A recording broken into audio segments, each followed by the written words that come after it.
Hello friends, and welcome to life inside the perspective matrix.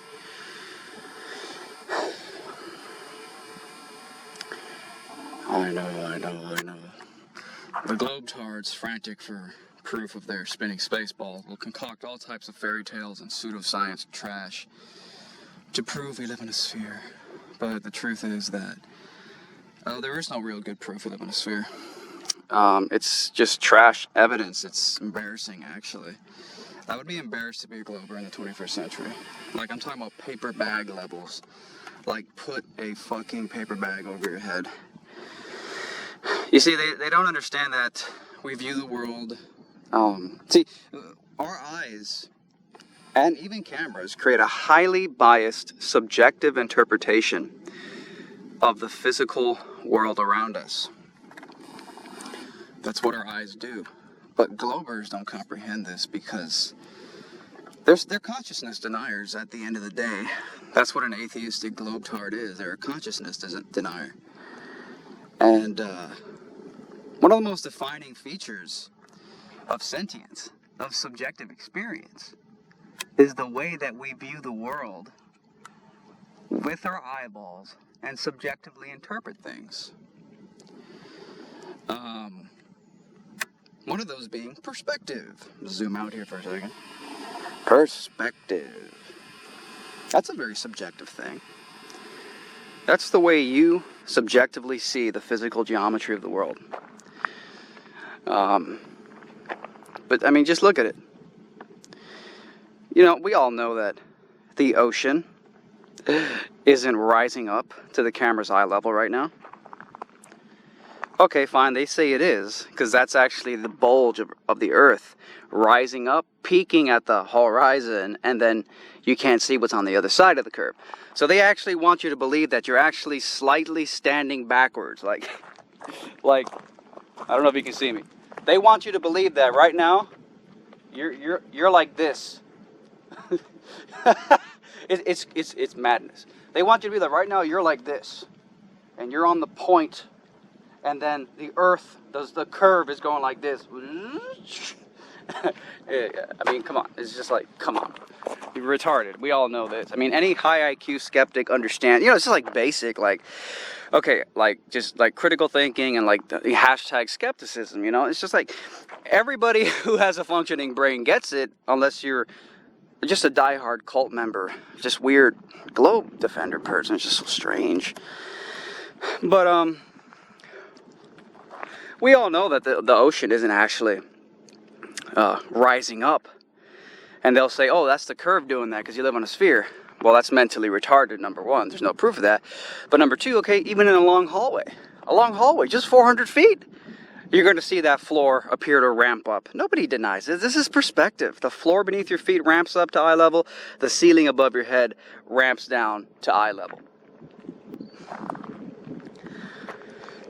But the globetards deny these things. The globe cult denies these things. I know. It's beautiful out here. Pretty still water, but there is a lot of choppiness out in the distance. But just peaceful, quiet. Here we have a nice, perfect patch of clouds that demonstrate perspective.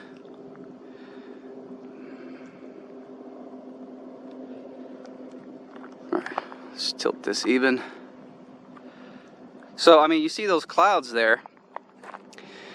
As those clouds get further and further away, they appear lower down and get to the horizon eye level. Those clouds there. My dad's been into piloting and flying for many years. He's not like he used to fly many years ago. But he stopped flying long ago. But he seems to know a good deal about weather systems. And, you know, you have to study that if you want to go into piloting and, you know, air traffic control, things like that. So, and he tells me that, yeah, generally cloud formations form at the same elevation. So it's not that those clouds are actually literally lower to the ground as the ones further away appear to be, like they're closer to the floor. It's just that perspective is caused. Now, of course, on the globe, I'm sure they're going to say that that's because it's following the curve down. But we don't need a sphere Earth to demonstrate things above your head appearing to come down in a long hallway, in a corridor. So perspective is a real thing, and if anything, it's a compounded effect. On the globe model, those clouds appear to sink down both because they're going around the curve, but also because perspective. The further away it is, the lower it will appear. So it's like a compounded effect. Now, of course, a lot of this depends on how far away you assume these objects are. And of course, that's how the magic trick works. You see, Eratosthenes said, hey, look up at the sun and let's prove what we live on. Fucking retard, complete idiot. They're always pointing to the sky. Oh, look at Polaris. You know, Polaris. Polaris proves we live on a sphere. Why don't you guys have had 2,500 years to prove the shape of the fucking Earth. And not one of you assholes have actually gone out and done a real direct measurement of Earth curve. I'm talking about direct. Like on the soil. The closest thing I've ever seen to that was by a globe defender called Sly Sparkane YouTube channel. And he did this water level test where he attached a bunch of tubes together over a mile. And then all the water is supposed to find its level in the entire pipe system. And he wanted to see if there's a curve in the water. It came back inconclusive. And I'm not trying to shit on this guy who did this experiment because I think it's great that people are doing I actually think it's great people are coming down to Earth to finally prove the shape of the Earth. Instead of pointing up there, deliberately making it ambiguous. Instead of pointing to the horizon 20 miles away or whatever to try to say that something is disappearing bottom up. These are all parlor tricks deliberately designed to obfuscate actually directly measuring Earth curve. So the closest thing I've ever seen from the globe side of an actual direct down to Earth measurement of Earth curve is Sly Sparkane's bendy water thing. And guess what? It came back inconclusive. Because guess what? It's tough getting direct measurement of the shape of the Earth. It's not easy. Guys, it's not simple. This is a challenge. This is a riddle. And I think there's a reason why Eratosthenes pointed to the sun and all these other idiots point to Polaris. They don't want to look at the floor because if you look at the floor, they're going to find out there's no curve. So it's all by design in my view. It's all by design in my view. So, I mean, what about a direct measurement of Earth curvature? Come on. How much longer is it going to take? Direct measurement. Put your tape measure down to the Earth and let's get measuring some curvature. Or find another way. They don't want to. They've had 2,500 years. You think it's a coincidence whenever you ask, what's the shape of the thing underneath our feet? They go, look up there. It's a fucking deflection tactic. It's like magicians do. What's that called when they misdirect? It's misdirection. Hey, what's the shape of the Earth we live on? Look up there. Hey, what's the shape of the Earth we live on? Look far in the distance in the horizon. And by the way, artists, for all intents and purposes, when they draw horizons on a sheet of paper to represent how we view the world through perspective, guess what they call horizons? For all intents and purposes, they call it a vanishing line. They call it a vanishing line. Why would they call the horizon a vanishing line? Because it's literally the limit of how far you can see. This is basic. Then again, it's a basic deception, you know. So when you look out at the horizon and you start to see certain things disappear bottom up, they want you to think it's because you live on a spinning space ball. And that's Earth curve causing that. But when artists get to work and they start drawing a floor beneath your feet and a sky above your head, they're going to show it all converging at the viewer's eye level in the artist, in the piece of art itself. This is how vision works. This is not disputed. This is mainstream admitted shit. So at that convergence zone, that's a vanishing line. That's literally at the limit. It's why they call it a vanishing line, guys. It's the limit of how far you can see. I mean, it's not even hard. It's not even complicated. So, we're talking about mental illness here. We're talking about space cult members. We're talking about people who are so convinced that there can't be intelligent design in the world that they must at all costs deny the utter lack of globe evidence. Because there's just no good proof we live on a spinning space ball. And guess what? It's not my fault. So again, a beautiful day out here. And this is how you explain sunsets, by the way.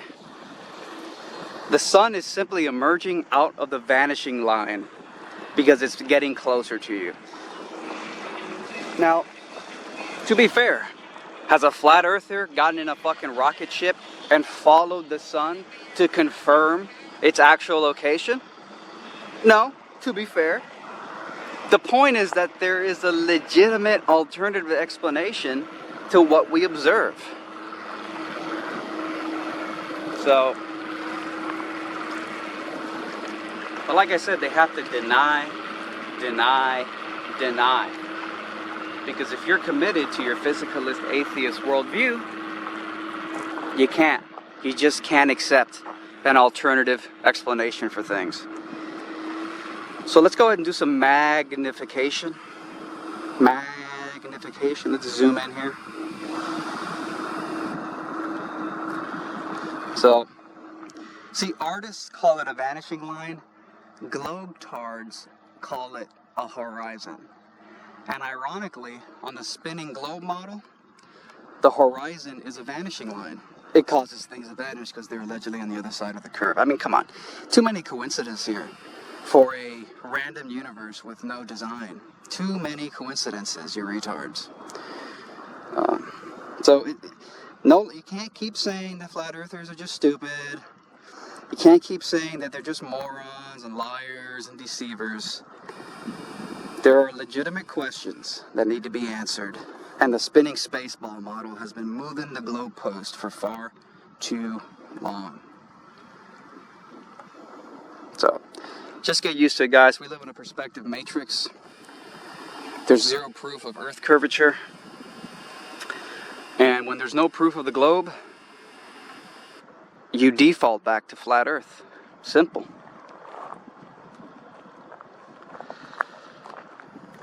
Later, guys. Kyrie Irving believes it to be flat. No. You saw this, right? Don't get me started.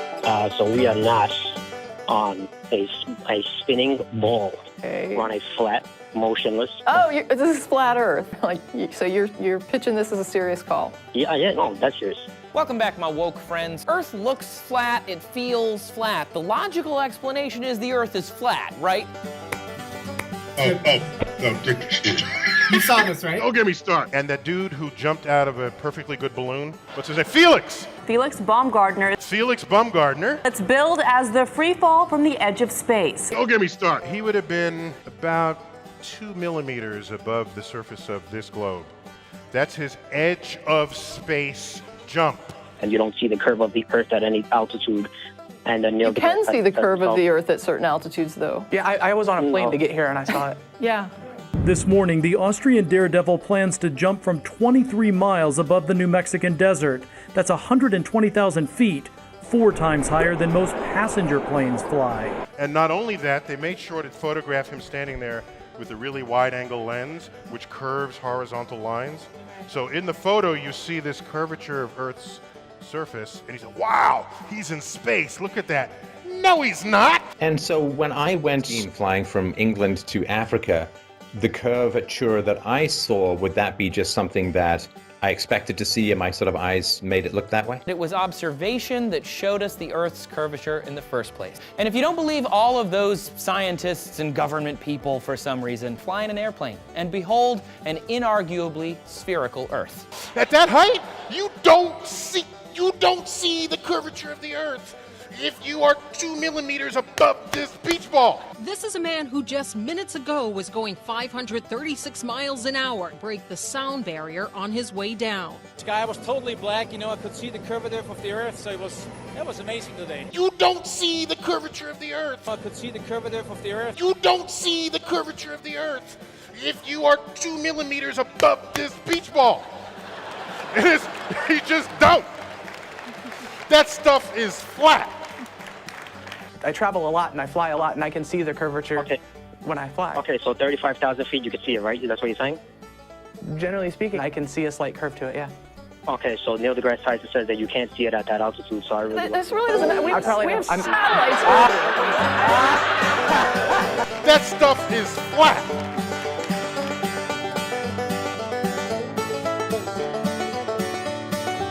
That stuff is flat.